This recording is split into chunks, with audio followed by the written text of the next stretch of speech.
Good morning, children. In this second video, I'm going to continue with the poem A Tiger in the Zoo. I'm going to explain you the stanzas of the poem and the message given by the poet. Here's the explanation of the stanzas of a poem A Tiger in the Zoo. In the opening stanza, the poet portrays a tiger, a beast of the forest, confined within the cage in a zoo and its restricted movements in the cramped space. He stalks in his vivid stripes, the few steps of his cage on pads of velvet quiet in his quiet rage. Here he stands for tiger. Here rage means full of anger. Here comparison has been made with velvet. With his striped body, which is his identifying mark, he moves about in a cage, but the small space allows him to take only a few steps. His feet with velvet like pads pace around without creating any sound, but he is full of rage, full of anger, as he has been separated from his natural habitat, that is forest, and bound in the cramped space of the cage. He does not roar or cry, but remains silent in anger.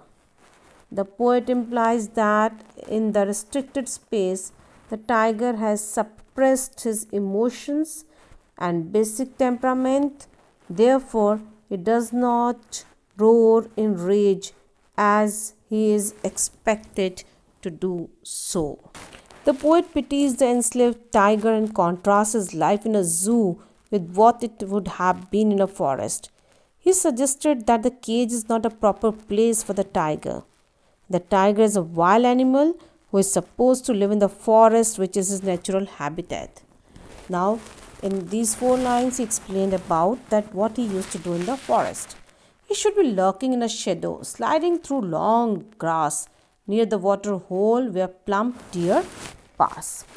Here, he tells us that usually while in forest, he moves around in the shadows of the thick, dense trees, hiding behind some bushes or long grass, near a stream or water, near the water hole.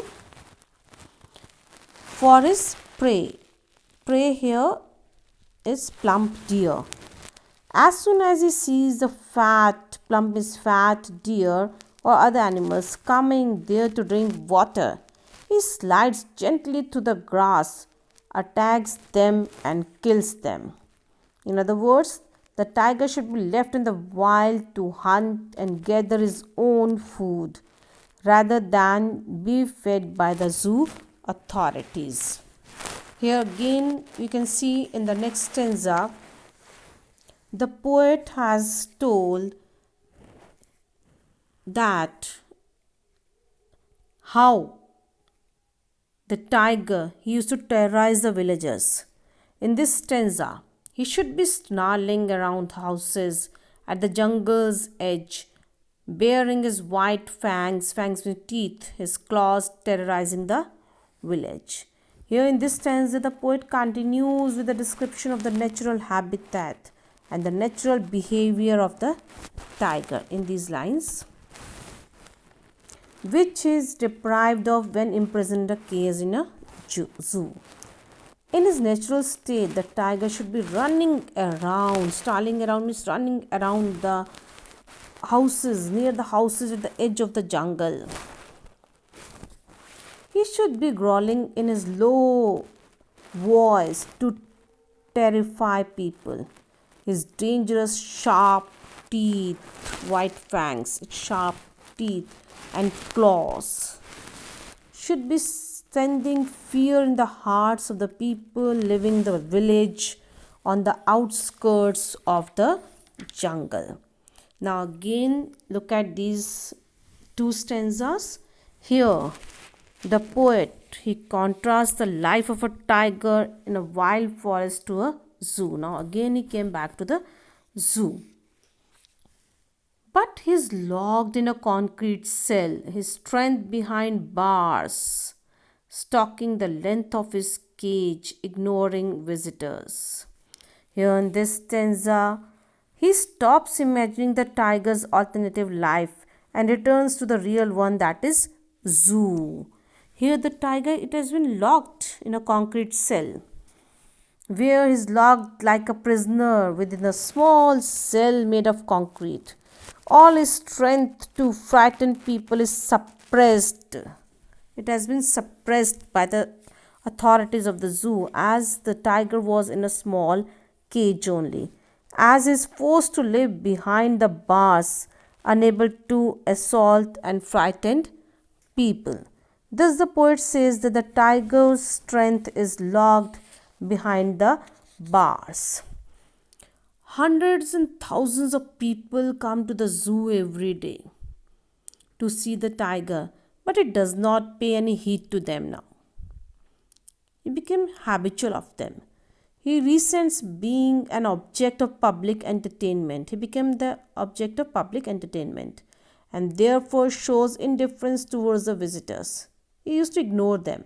Instead, he prefers to walk quietly in the limited space of the cage by himself. In the last stanza, he hears the last voice at night, the patrolling cars, and stares with his brilliant eyes at the brilliant stars. In this stanza, the poet describes how the tiger remains disturbed even at night also, with the voice of patrolling cars. He stays awake till the very last voice of the zookeeper locking up and going home can be heard. At night, the zoo authorities keep a watch over the surrounding while driving in their official cars. The noise of these patrolling cars represents the civilized world, which stands in sharp contrast to the medley of the sound in the forest. So the tiger, he keeps staring at the brilliant stars with his brilliant eyes, shining, beautiful stars shining brightly in the night, which for him represent the free world of nature.